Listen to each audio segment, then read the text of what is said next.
അതാ ആ മരുന്ന് തേക്ക്. ഓ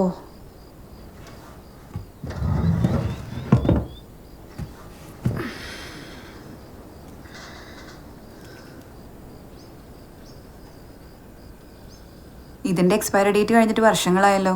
അതിനെന്താ, മരുന്ന് ചീഞ്ഞു പോണ സാധനമൊന്നും അല്ലല്ലോ. ഓ ഭയങ്കര വിവരമാണല്ലോ. നിങ്ങൾ ഡോക്ടറാണെങ്കിലും ഇതിനെപ്പറ്റി എനിക്ക് വിവരം കൂടുതൽ. ഇത് പഴയതാണെങ്കിലും നല്ല മരുന്നാണ്. എനിക്ക് പിന്നെ അങ്ങനെ ആവശ്യമൊന്നും വരാത്തതുകൊണ്ട് ഇതുവരെ ഉപയോഗിച്ചിട്ടില്ല.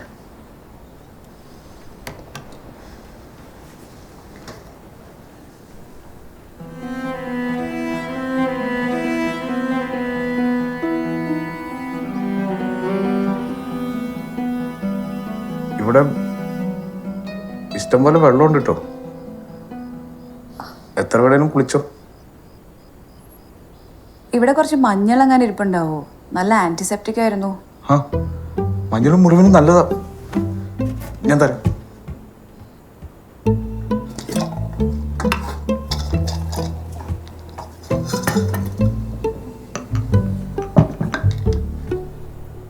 ഇയാള് കല്യാണം കഴിച്ചിട്ടില്ലേ? ഇല്ല.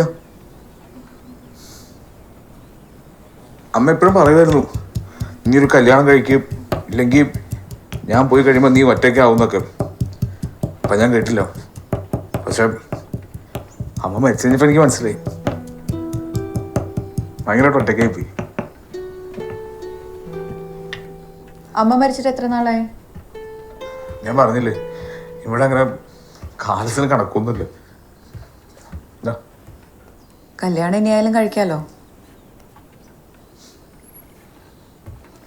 ഇവിടെ ആകെ ഞാനും ഈ സിഗ്നലും ആടും കോഴിയും മാത്രമേ ഉള്ളൂ. ആടിനെയും കോഴിനൊന്നും കല്യാണം കഴിക്കാൻ പറ്റില്ലല്ലോ. അപ്പൊ ഒരു പെണ്ണ് അന്വേഷിക്കേ. ഞാനവിടെ പോയി അന്വേഷിക്കണം.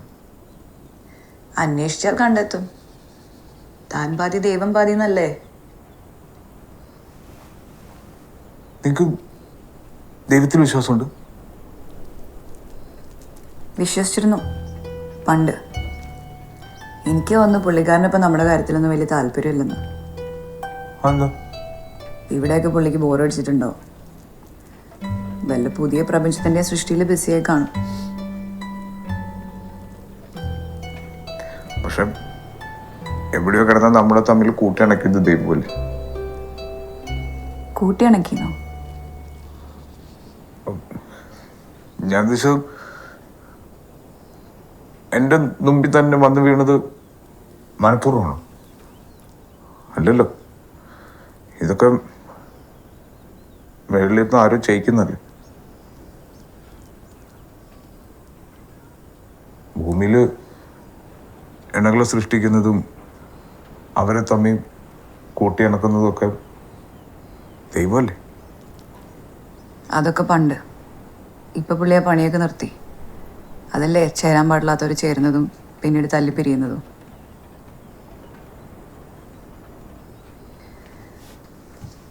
ആക്ച്വലി നിങ്ങൾ കല്യാണം കഴിക്കാറുണ്ട് നന്നായി. ആരും കല്യാണം കഴിക്കരുത്. ഒറ്റയ്ക്ക് ജീവിക്കുന്നതിൻ്റെ സുഖമല്ലേ, അതൊന്ന് വേറെ തന്നെയാണ്. നിങ്ങളുടെ ഈ ജീവിതമല്ലേ, ഇതാണ് സമാധാനമുള്ള ജീവിതം. ആരെയും പേടിക്കണ്ട, ആരും ശല്യപ്പെടുത്താനുമില്ല. അതൊക്കെ ശരിയാ. എന്നാലും എന്താ? ഒന്നുമില്ല.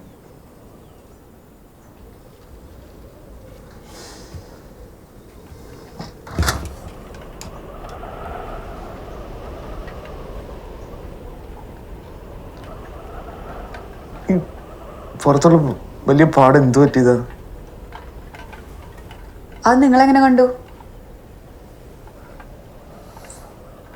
അത് ഇപ്പൊ തിരിഞ്ഞപ്പോ. അതിന് ഞാൻ ഷർട്ട് ഇട്ടിട്ടുണ്ടല്ലോ.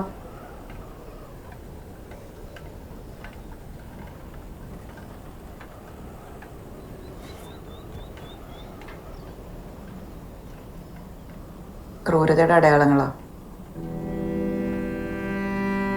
അയാളുടെ പ്രാന്ത് ഇളക്കണമെങ്കിൽ എൻ്റെ ശരീരത്തിലെ പാടുകൾ എണ്ണിയാൽ മതി.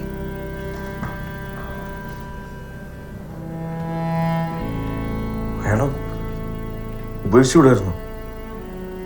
എന്തിനാ ഇത്രയൊക്കെ സഹിച്ചു? അതത്ര എളുപ്പമായിരുന്നില്ല. ഞാനില്ലാതെ പറ്റില്ല എന്നുള്ള അവസ്ഥയായിരുന്നു അയാളുടേത്. ഞാനും കൂടെ ഉപേക്ഷിച്ചിരുന്നെങ്കിൽ എന്തോ എനിക്കതിന് മനസ്സ് വന്നില്ല. ഡോക്ടർ ആത്തോട് പറഞ്ഞതനുസരിച്ച് കുറച്ചുനാൾ മെന്റൽ അസൈലത്തിൽ അഡ്മിറ്റ് ചെയ്തു. അപ്പൊ അയാൾ വല്ലാതെ വയലന്റ് ആവുമായിരുന്നു. സൈക്കോട്ടിക്.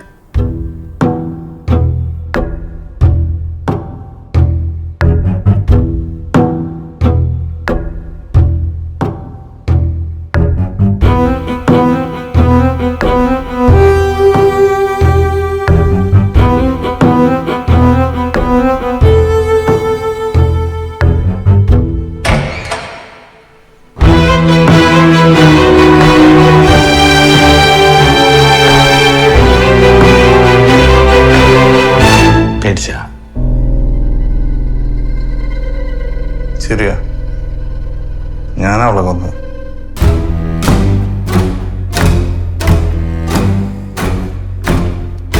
പക്ഷെ ഇതിലൊരു ക്ലീശ എന്താ അറിയോ? ഈ ഡയറിയിൽ എഴുതി വെക്കരുത്. ഇനി ഞാൻ എഴുതില്ല. പക്ഷേ ഞാനിപ്പോ മേട്ടറിനെ കൊന്നല്ലോ, അതെഴുതി വെക്കണ്ടേ? ഇനി ആരെങ്കിലും കൊന്നാ അത് എഴുതി വെക്കണ്ടേ?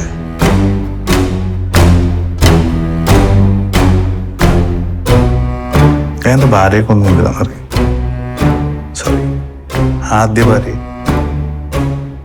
അവള് പറയാൻ എനിക്ക് ഭ്രാന്താണ്.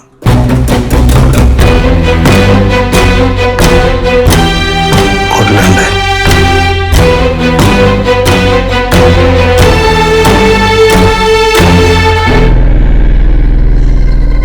എനിക്ക് ഉറപ്പായിരുന്നു അയാൾ എന്നെയും കൊല്ലൂന്ന്. രക്ഷപ്പെടാൻ ഞാൻ നോക്കിയതാ.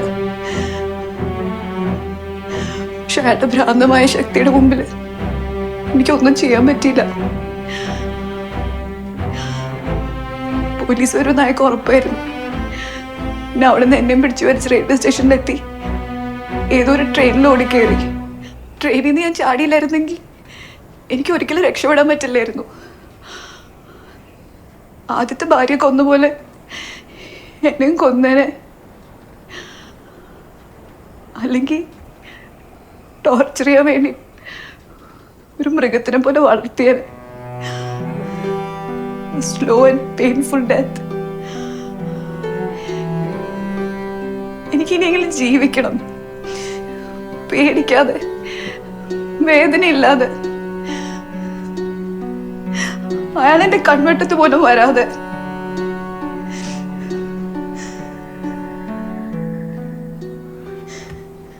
ട്രെയിനിൽ ചാടുന്ന ആളെ കണ്ടിരുന്നോ?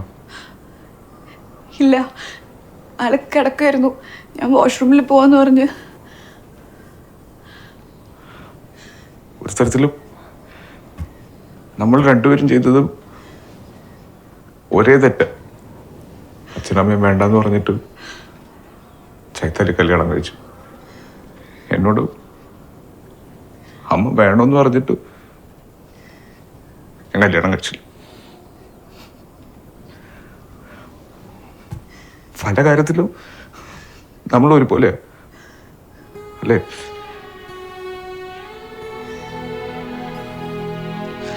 നമുക്ക് രണ്ടുപേർക്കും മധുരയില്ലാത്ത കട്ടൻ ചായ ഇഷ്ടം.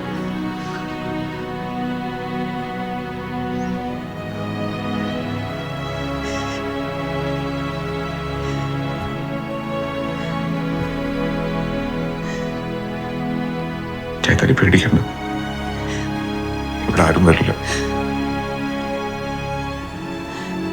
ആരെങ്കിലും വന്നാൽ പോകാനും തോന്നില്ല.